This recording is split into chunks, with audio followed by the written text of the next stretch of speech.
Guys, can you actually believe it? This is day seven. Like day seven. I want to appreciate you for joining so far. It's been all shades of amazing. My name once again is Coach LDA, and I'm happy to take you through this journey of emotional intelligence for 21 days. And this is day seven. And we've talked about understanding your emotions, you know, we've talked about being in the positive zone. A lot of things has been said, right? If you want to have a glimpse of all of this, just join the link bit.ly/21eqd, all in caps. And right there, you're going to have all the things that you need to know about this course, the previous days that we've done this. So today, we're going to talk about taking responsibility for your emotions. And again, these are kind of feedback we get. So say, it's very difficult for me. Oh, I should go and tell somebody that I did something wrong, or I should actually accept my emotions. It's quite difficult. But we also need to let you know that when you take responsibility for your emotions, you're doing it for yourself and not for other people. Because you're going to benefit for it a long time, for like very long time. So, what does it mean to take responsibility for your own emotions, right? And simply put, owning your feelings. It's you. Remember, it's your hand. So you see that writing, if you don't write it well, it is you. So it's about you taking ownership of the things you do. It's recognizing that you're in control of how you think and act. Some people will say, I did that thing because he did this for me. Newsflash, take the wheel of your life. Nobody has the autonomy to make you feel in a certain way. You're responsible for the things you do, regardless of what people do. Am I saying that there are times that people are not really messy? Yes, there are. But you have the responsibility to choose the way you respond to people's attitude. And I'm sure that's one of the reasons why you enrolled to be in this class, right?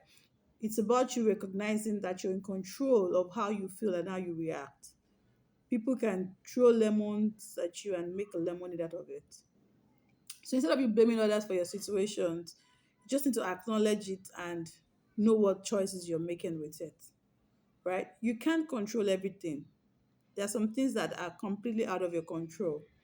I can't control what will happen in Nigeria tomorrow, but I can control my emotions, right? So you need to know that your emotions is within your control. You're responsible for the things you do, regardless of what people do to you.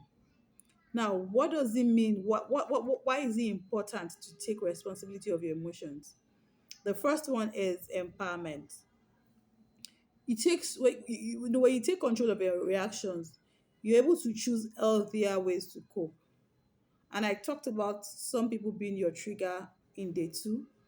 You want to go back to that if you did not attend the class. Day two or day three, I'm not sure now. And when you own up to your emotions, it helps you know how to cope with those triggers.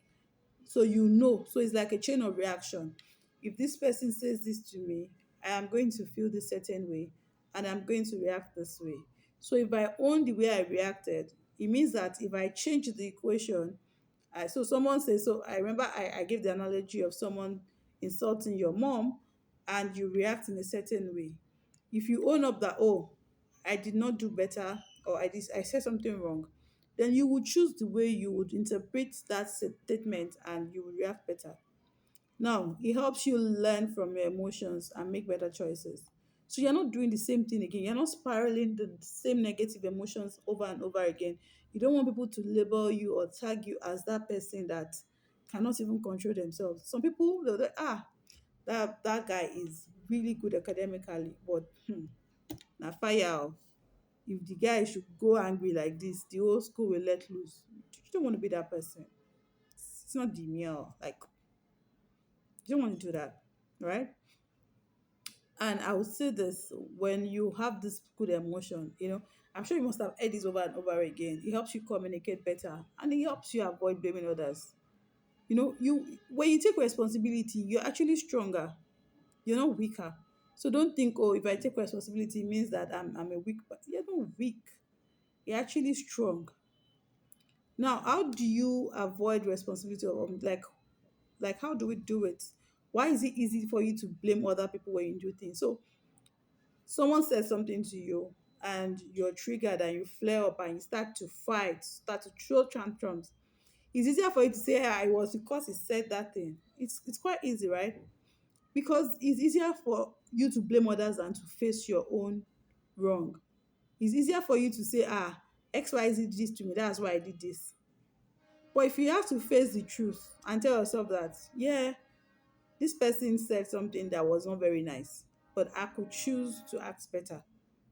So it's easy to blame others because you don't want to own up. And you will try to suppress the emotions that doesn't make you feel comfortable, right?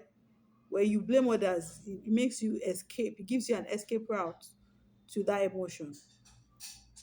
Now, we've talked about self awareness, and we're going to talk about it again. When you take ownership, it helps you become more aware.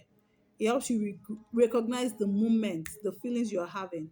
We talked about you journaling what you're feeling. When you accept it, when you start to acknowledge the way you feel, you know the moment when you moved from being very happy to feeling sad. Now you start to notice the kind of physical changes that goes on in your body. So you see that you are starting to clench your feet, your heart is starting to race, like you have a racing heart and you are trembling. If you take ownership, like, LDA, we are already getting out of place, can we please move back, right? So the sooner you're able to recognize these feelings, the easier it is for you to control your emotions. Now, when you are trying to acknowledge the things you do, it also means that you understand the way you feel and what you do.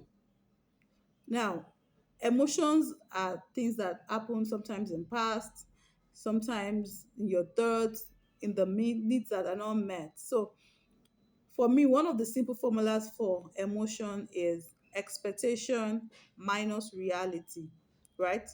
So if you expect um your parents to take you out for Easter, probably take you to a very nice restaurant and eat, and you communicated it to them, and at the end of the day, they took you there, you'll likely be happy.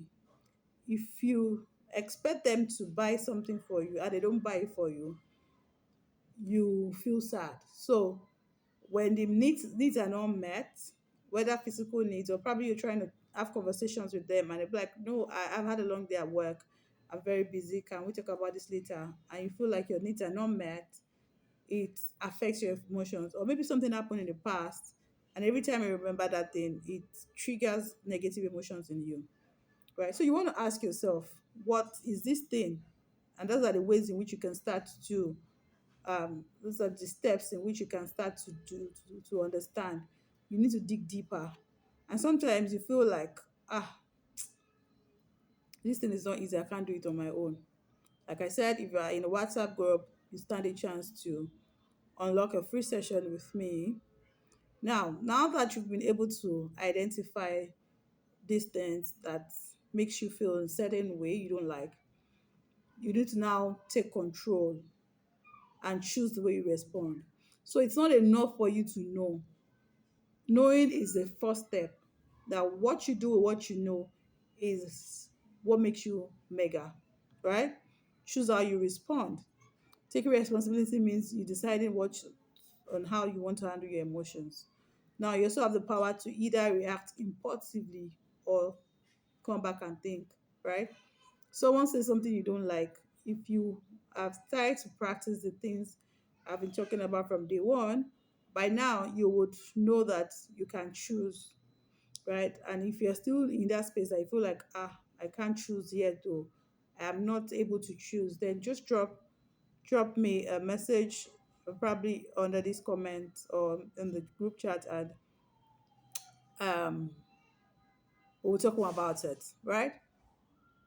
Another thing, so the third thing is choosing how to respond. The fourth step to taking responsibility is stop the blame game, right? Stop the blame game. No one can make you feel in a certain way. And I know you're going to say, "Oh, this is not me." No, no one. You are the one that is responsible. So instead of you blaming others, try to say, "I feel upset because of what happened, and here is how I'm going to handle it." So you can feel upset, but you can choose to handle it well, right? And we have a full blown course for emotional intelligence, like where you have more coaching materials, in depth knowledge where you can dissect your character, and by the time you're done. So, this is more like a preliminary class. But if you want to dig deeper, if all of these things that we have said still doesn't cut it for you, I'll suggest that you enroll for our full blown coaching course. And I'm sure by the time you're done, we will take you through these things. Now, when you take responsibility, it helps you build respect. People know you for who you are, it helps you grow, it gives you inner peace, it gives you inner joy. So I'm going to run through the practical steps again for taking responsibility. Number one, acknowledge your emotions. Number two, name your emotions. Number three, reflect before reacting. And number four, express yourself well, right? And on this note, we've come to the end of day 7 of 21 days of emotional intelligence with Coach LDA. I hope you're really getting the vibes, and it's been worthy of your time. If you have questions, again, you know where to meet me. Drop in the comment section, or let's meet in our community where we have some in-house gists. Yeah, thank you, and have an amazing rest of the day. Bye.